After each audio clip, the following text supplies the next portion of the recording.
The movie tells the story of Ben, a young man who lives in a caravan with his girlfriend, Lena. Ben had just woken up when he found his girlfriend was not by his side. He then gets out of the van and sees Lena staring at the windmill. Lena tells Ben that she wants to leave the desert where they currently live and move to the city center to study at a university. Ben supports Lena's decision, then gives his girlfriend a firearm if he is not by her side to protect her. Lena reluctantly left her boyfriend and drove across the desert in a jeep. Ben is a professional guide for hunters who want to wade through the desert near the small town of Mojave. After Lena leaves, the local sheriff calls Ben and says a man needs his services. Ben goes straight to the sheriff's office and meets a middle-aged man named Madec, his prospective client. Madec turns out to be a millionaire and dares to pay Ben $1,000 a day. Ben did not waste this very tempting offer. He immediately agreed. Not only the high pay, Madec has also prepared a special off-road vehicle for $500,000, which is sophisticated and equipped Ben with long-barreled weapons that other hunters do not commonly use. Ben and Madec then made their way down the barren area around the large cliffs of Shiprock. On the way, Madec suddenly fired a random shot, which then led to the assumption in Ben that Madec had no experience in hunting because the rich man did not understand the rules about hunting in this area at all. Ben then asked Madec to show his hunter license card, but instead, he took out a few dollars and handed the money to the young man as wages outside of his daily pay. Usually, Ben refuses to guide ignorant amateur hunters, but because he has already agreed to become Madec's guide, he accepts his money reluctantly as compensation for keeping his mouth shut because Madec doesn't have a hunting license. Ben and Madec finally arrived at a large rocky hill. The two of them climbed the rocks, observing the situation on the cliff next to them. There was a slight movement in the trees on the cliff. Ben told Madec to wait patiently while he surveyed the situation through the binoculars. Ben was trying to determine if it was the desert sheep they were after or some other animal. But it was Madec who couldn't wait to shoot at the top of the cliff without checking first. Madec was sure that he had shot a rare desert sheep and headed straight for his prey, probably lying in pain. But unexpectedly, Madec shot Charlie, an old traveler who collects unique items around the desert every day. Charlie and Ben are good friends, so Ben is devastated when Madec accidentally shoots his best friend. Madec then sat restlessly on the rocks. The man looked very shocked because he had just killed someone. Ben rushes to Madec's car, which is parked in a barren area, and drives for help. But while Ben was out looking for help, Madec instead shot Charlie's body with Ben's rifle. Ben, who heard the sound of gunshots fired, immediately returned to the hunting ground.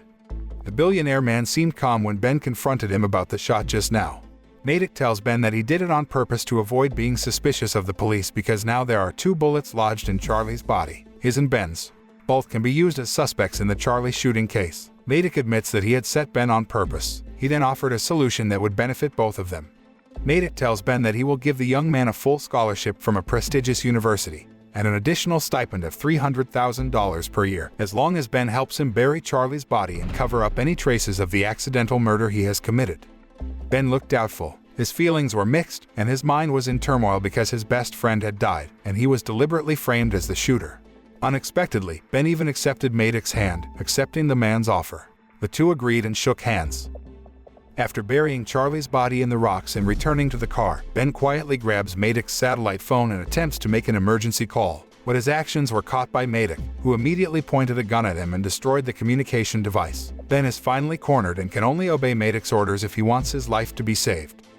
Madec then ordered Ben to take off his clothes and shoes, leaving only the shorts that covered his body. Ben starts walking home following the path of the power lines that stretch across the desert, though he is sure he won't last long in the desert in his current condition. Ben tries to find another alternative route, but Madec fires a bullet at him, warning Ben to keep going on the path. He wants to make sure Ben dies as a victim of the ferocity of the desert.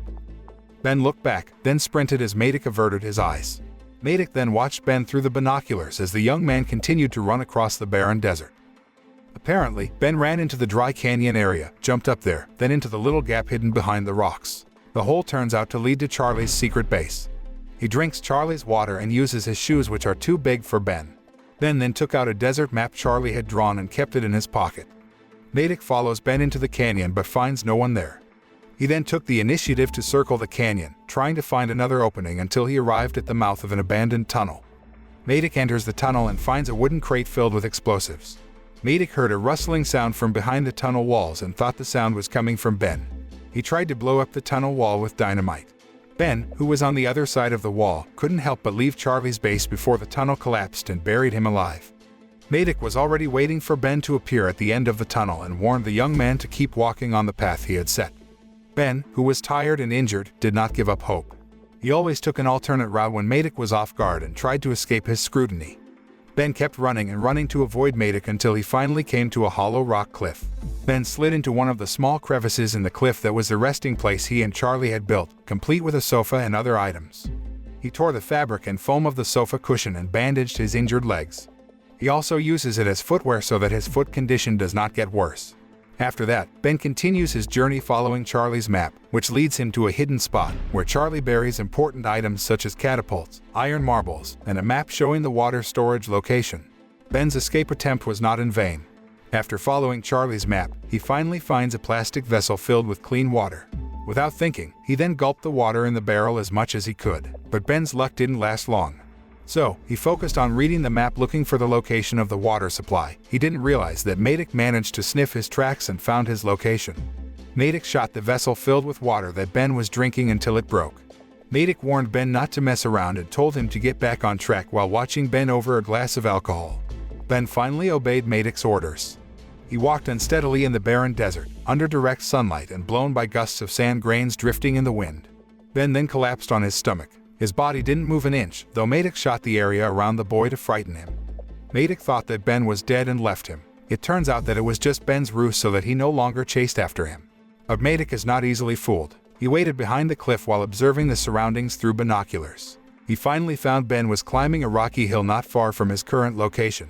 Ben, who was experienced and knew by heart every nook and cranny throughout the desert, hoped to trick Madec again and escape the psychopathic man. He then climbed up a large rocky hill and into one of the gaps in the rock cliff, hiding there until nightfall. Madec, who already knew where Ben was hiding, immediately stepped on the gas and waited patiently in front of the gap that Ben had entered. He repeatedly called Ben's name and suggested that Ben surrender because he already wanted to kill him. However, unbeknownst to Madec, Ben had come out of the gap in the back of his car. He then sneaked into Madec's car while he was urinating. He managed to grab a few things, including his jacket, and quickly got out of there. After returning to his car, Madec realized something odd had happened in his car. The man assumed that Ben had gotten into his car and was hiding in the back of the car. He then suddenly reversed the car. But Ben lay down on the ground to not get hit by Madec's car and immediately fled to the rocky area. Madec shot at Ben, and he started throwing dynamite extensively towards Ben's hiding place because he was so annoyed. But Ben managed to survive all the attacks until finally, Madec stopped attacking, and Ben responded to Madec by slamming an iron catapult right into the windshield and hitting the man's face. Madec collapsed unconscious with a single blow. The next day, Ben drove home in Madec's car while he sat in the passenger seat. Arriving in the city, Ben takes him to the police station and describes all the events he experienced in the desert in detail. He reports all of Madec's misdeeds to the sheriff. Ben was briefly imprisoned but was later released because he was proven innocent. Madec, who was the mastermind behind all the heinous acts he had committed, was later found guilty of all charges made by Ben. But when the police were about to take him to prison, Madec asked permission to go to the toilet and managed to escape with the help of his men, who picked him up by helicopter. Madec turned out to have called for help using his smartwatch before he arrived at the police station. A few days later, Ben visits Lena, who now lives downtown. He told her all his experiences with Madec and decides to stop being a guide because he is still traumatized by the horrific incident. Ben also promised to always stay by her side and never leave her again. Lena hugged him dearly. They also agreed to live together in the city.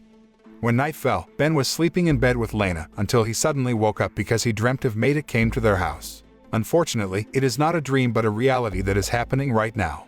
Madec was already standing in front of Ben with his rifle pointed at him, ready to shoot the young man. But Madec lost quickly to Lena, who had shot him first with Ben's gun during their first separation. Madec, who was seriously injured, tried to escape from Lena's house, but Ben didn't just let it go. Ben took his gun and shot him until the man met his death and would never terrorize him and Lena again. The film ends.